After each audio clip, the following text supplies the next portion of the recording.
Hey Lisa, how you doing? Okay, it looks like you did too. That's great. No problem there. We'll take a look at both of those. Matter of fact, let's just jump right over there now. And I would like to thank you for kicking things off. That's not always the easiest thing to do, so I appreciate that.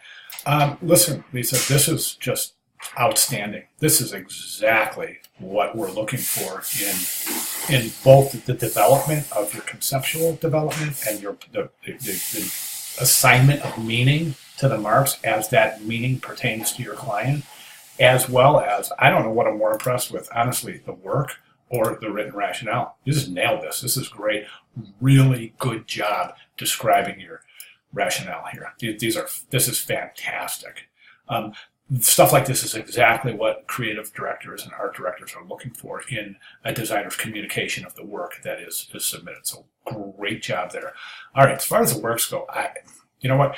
You've given a nice amount of variety here for your client, as we have the first example is using all caps with a traditional serif typeface, while the second one is a sans serif, more of a modernist sans serif, bold with lowercase in conjunction with the title case. So really good job narrowing this down to two versions that provide enough variety for the client. These are kerned very nicely. I'm going to talk about kerning in a second. Kerning is the space between letters. I'll talk about that in 1 second. But right now, I think that the meaning associated with both of these is great. The Greek symbology, I think, is really exemplary of assigning meaning and basing that meaning on the data extraction through your research development stage.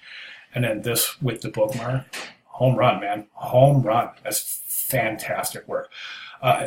Listen, this is one of the hardest parts for me as an instructor and as a designer and a creative director, as well as saying to a designer, okay, I'm kind of stuck on a fence here as to which way to go. So, I mean, I'm going to leave this up to you because I can't pick. I think they're both fantastic. But if I were to have to pick, I would say I think this is a more contemporary, a more fresh approach. I think it's a little more relevant in terms of contemporary usage. One thing I would recommend here is take this.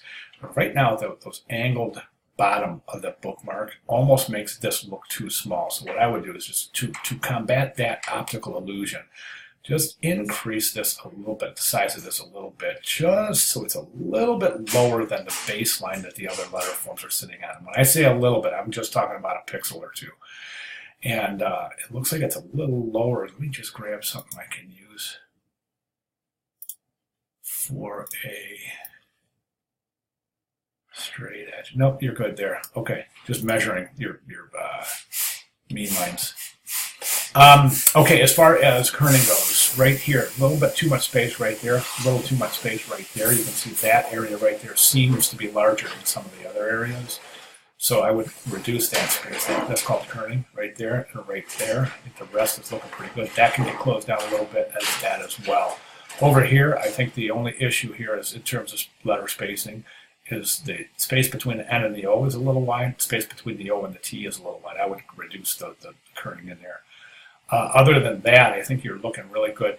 The Publishing LLC right here, I think this could probably be increased a little bit. When I say a little bit, I'm talking about a point size or two, maybe something like that. Trying to keep this as well in alignment as possible. But hey, fantastic work. Like I said, I'm going to let you make the final decision. Whatever you feel is this most strongly about, whatever you feel is the most effective means of moving forward. By all means, please continue in that line. And really great job. If you have any questions at all, please let me know. Thank you very much.